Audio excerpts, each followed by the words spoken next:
Your servant is listening. It's a little prayer that I hope you've all been saying, especially these last few weeks as we've been reflecting on that passage from the Old Testament where he says, "Speak, Lord, your servant is listening." I think it's important for all of us to be in that constant listening mode. It was many years ago now. I've been a priest a long time. I was in my first assignment. And as I was, getting to know some of the families and the people in my first assignment, I was kind of like getting to know this one particular family, lovely family. At church every week, 4 children. The oldest had just gone off to college. The second was in 11th grade in a Catholic high school. The younger ones were in Catholic education. Every week saw them, and the boy was getting involved in our youth group. And so I got to know him a little bit, and we were talking, and one time I'd given a talk on the vocation to the priesthood. And afterwards he came up and he said, "You know what? I kind of think I might want to be a priest someday." Now, as a young, newly ordained priest, I'm like, yes, I found one. Go, yes. And so I started talking with him, and I started spending time with him, and we were praying together. And lo and behold, about 2 or 3 months later, he was feeling a stronger and stronger call to the priesthood. And so I said, "I'd like to take you to one of these vocation retreats that the diocese does." And so he was like, "Okay, I have to let my parents know, though." I said, "Sure, go ahead, no problem." A week later, his mother gets me at the door of the church and says to me point blank, "Do not interfere with my son. He is going to be a doctor." And I looked at her and I said, "But he feels a calling to the priesthood. Don't you think he should explore that?" She goes, "No, he will be a doctor." Now here I thought, we've been reading these parables for the last few weeks. "Speak, Lord, your servant is listening." Here was someone, it seemed to me like he was listening. It seemed to me like we had that perfect thing that Jesus is describing. A couple of weeks ago, here's a family that could be the rich soil that the seed is falling on and producing fruit. That would be so wonderful. And here's a family that it seems like last week with the weeds and the wheat being together, that somehow they were resisting all of the lies of our culture, all of the lies that go on. And even this week, hearing about sometimes there's just that thing that is so precious, so important, that we'll do anything to have it. And that was all dashed in a minute at the door of the church. Your servant is listening. When we look at these parables, do we see them the same way? I've read survey after survey that basically says that when they survey, say, a pastor or a priest, and then they survey parishioners, they find that priests and parishioners are almost 180 degrees opposite on what they believe is the mission of the church. Almost 180 degrees opposite of what are priorities in the spiritual life. And I find it very interesting because my experience in all these years now since then has kind of borne that out, like with last week's second set of parables, where Jesus speaks about the weed and the wheat being together. And think about what our culture has done. And they've clearly done what they can to sow seeds of doubt and lie into the hearts of everybody, including, I'm sorry to say it, even you. Even those who can sit in the pew week after week might have those same seeds of doubt, those same seeds of lies living within them. And so what happens is that dichotomy, that breaking apart of what we should be about and what we are actually about. And the pastor wants us to should be like going out and making disciples, going out and fostering vocations, going out and fostering good, holy families. And yet the reality sometimes is that's not happening. There is a huge gap, I think, between years gone by and today. And I think one of the lies that's been sold is that education is everything. Now stick with me on this. It's not a bad thing. It's good for someone to go off and get a college degree. It's good that we educate our children. I'm not speaking against that. But what did we see in that first reading? I think it's so beautiful. There's Solomon, young, put in charge.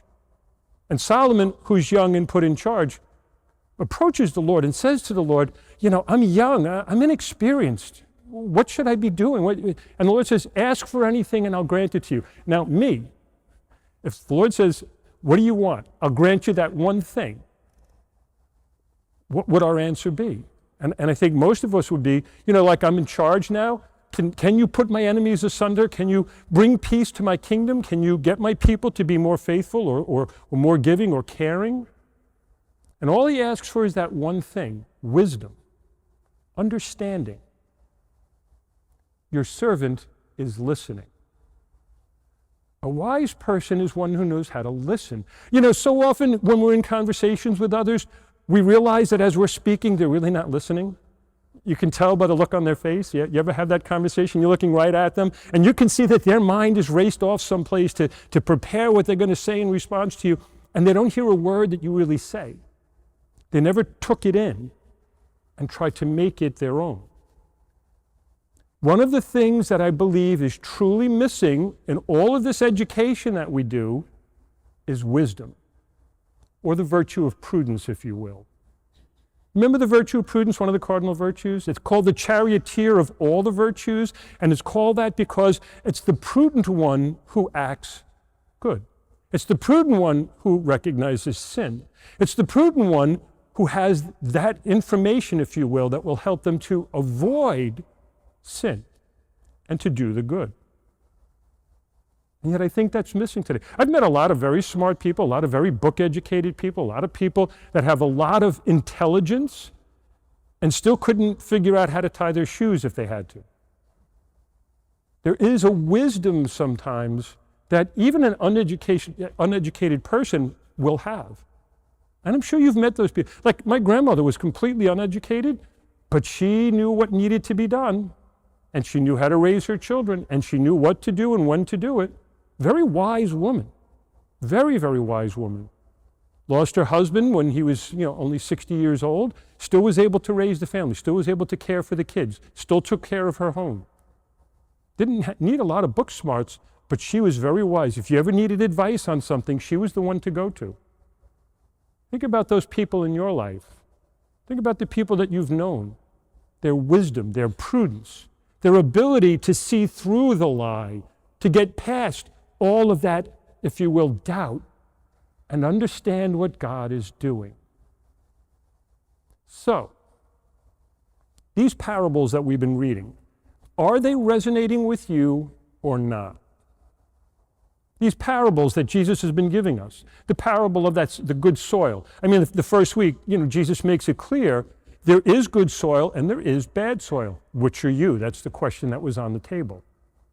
Is the seed falling on you and producing fruit, or are you just going through the motions? Are you just paying lip service to God?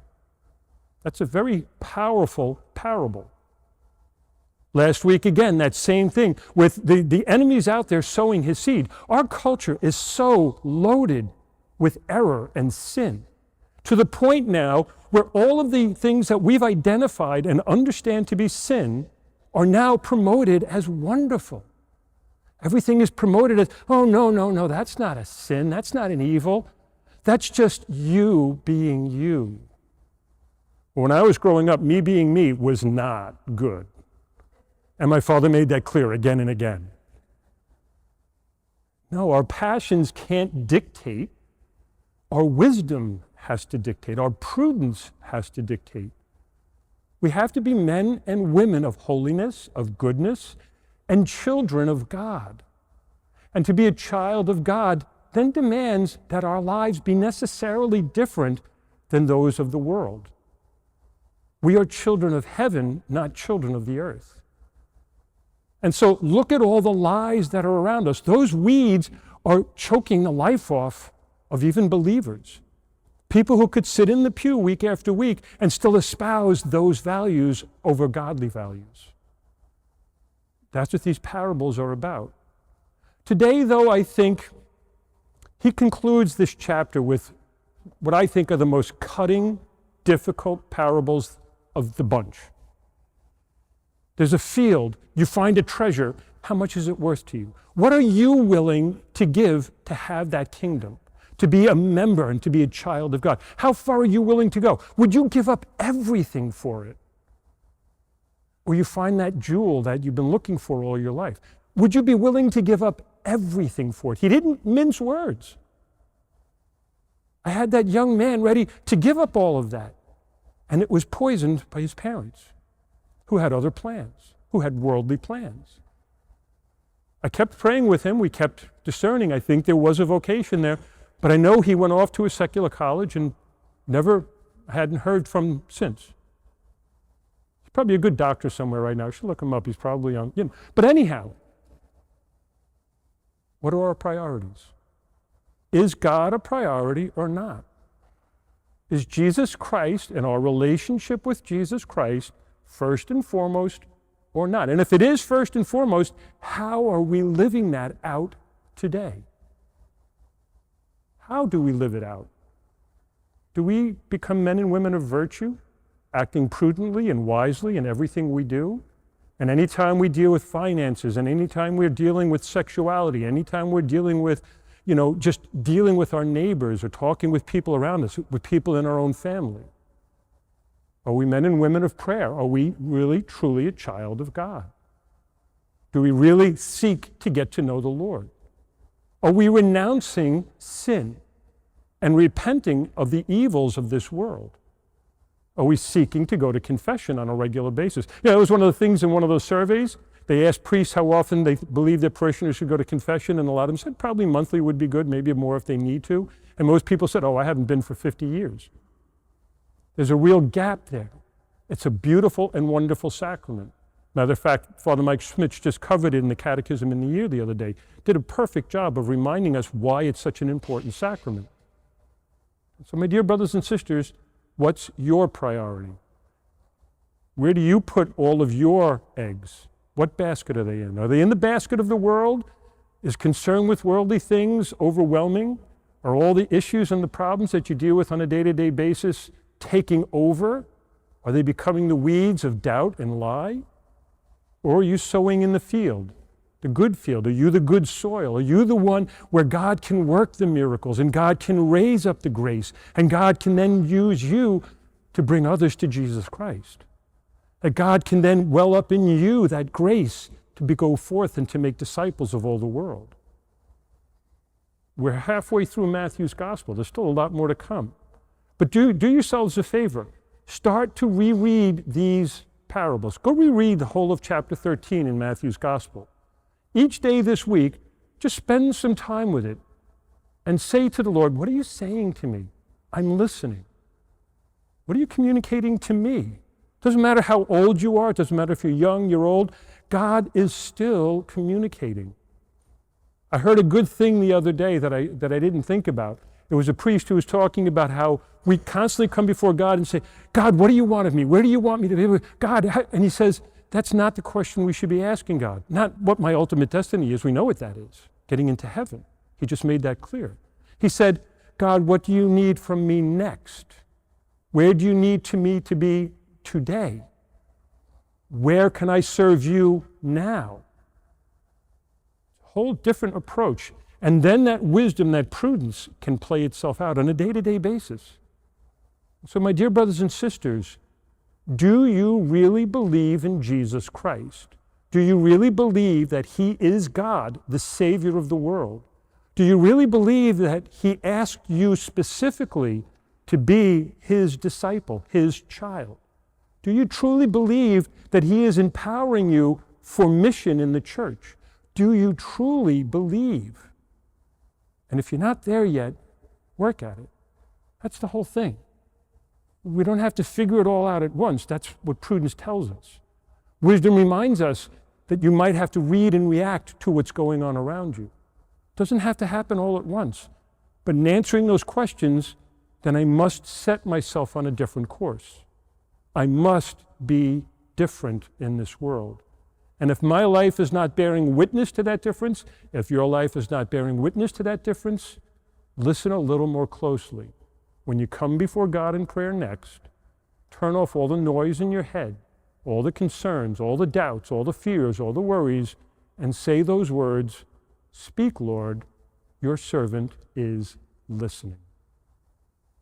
God bless you.